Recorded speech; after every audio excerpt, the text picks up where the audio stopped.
Shubert's Big Voice by Dr. Becky Bailey and Leigh Burdick.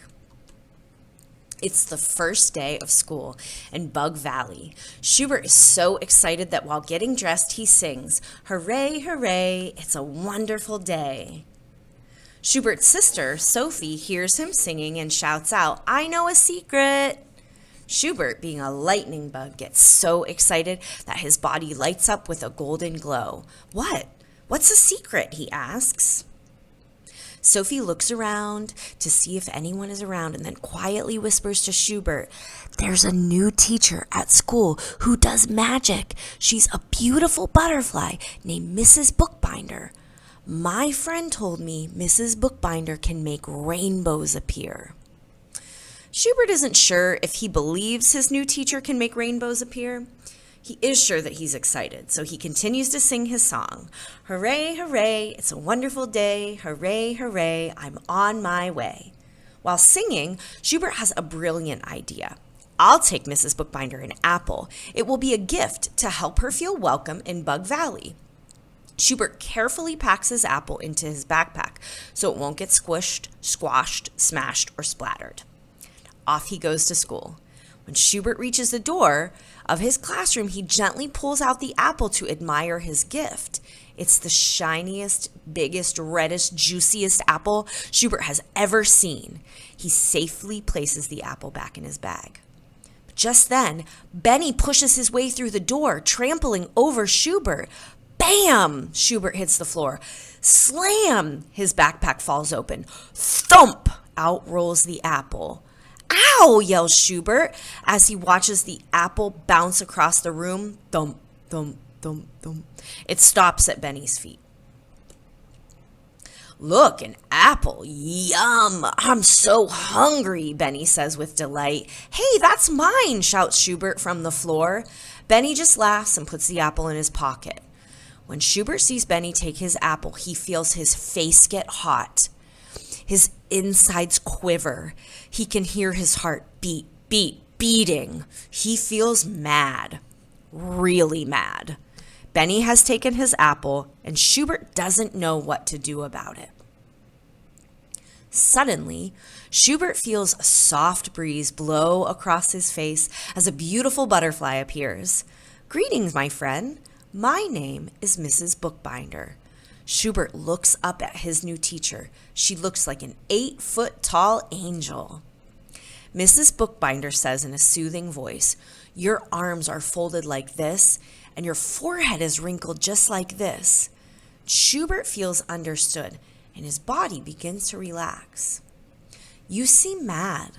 Something scary must have happened?" she asks as she reaches out her hand to help Shubert to his feet. Without thinking, he takes her hand. As he stands up, she kneels down.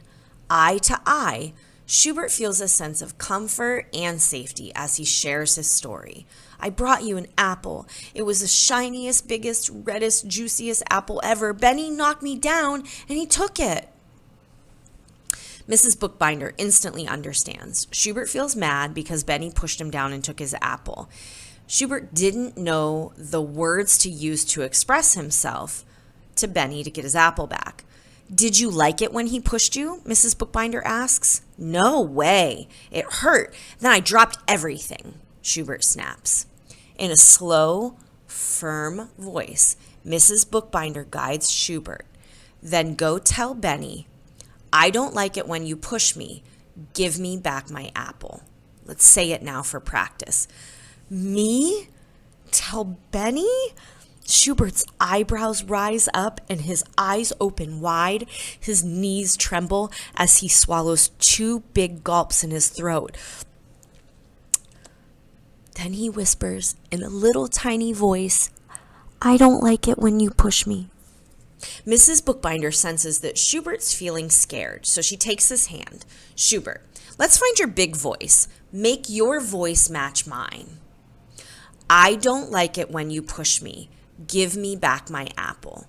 Shubert listens carefully. He understands what he needs to do. He needs to use his big voice so Benny will listen to his words.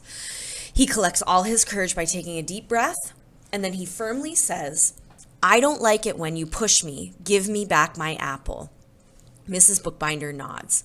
Practice is over. Shubert's ready to talk to Benny.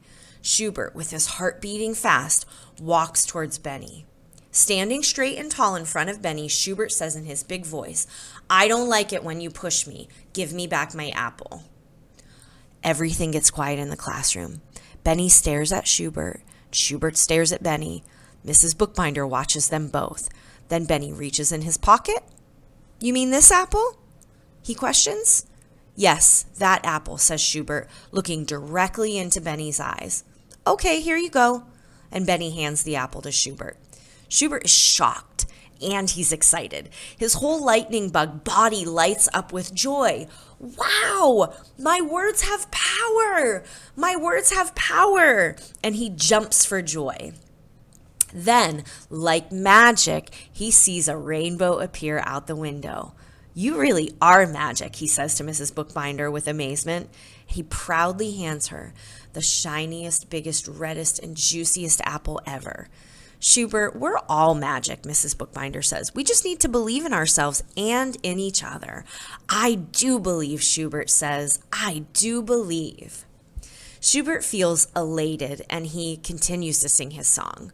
Hooray, hooray, it's a wonderful day. Hooray, hooray, I'm on my way. Stop, I don't like it are powerful words to say.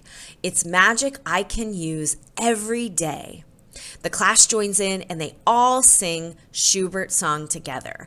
Hooray, hooray, it's a wonderful day. Hooray, hooray, I'm on my way. Stop, I don't like it are powerful words to say. It's magic I can use every day. So parents and teachers stick around for just a second for a little bit of Mrs. Bookbinder's wisdom. So in this story, Mrs. Bookbinder goes to the victim first instead of to the aggressor. This victim first rule is really crucial in dealing with these situations and if dealing with bullies. In doing so, say what you're saying is you value healing over hurting. So Mrs. Bookbinder begins by noticing him. Your arms are folded like this and your forehead is wrinkled just like this. Those noticing statements helped Shubert go from his lower brain states to his higher brain states, right? He needs to be in his higher brain state so he can understand what she wants him to do next. And then she helps him label his feelings. You seem angry, or you seem mad, something scary must have happened, is all practice for Shubert to understand his feelings, to get down to his feelings, right? So Mrs. Bookbinder then asked, did you like it when he pushed you? So she's using her assertive voice and she's starting to teach him how to use his assertive voice by giving him the exact words to say to Benny. She had him practice. And when they had him practice, his voice got really tiny, right? It was a passive voice. So she helped him practice assertive voice by saying, match your voice to mine. Or she said, make your voice like mine, and modeled for him exactly how to say it. And then she watches Shubert as he uses his big voice in case she needed to step in and help him find the words.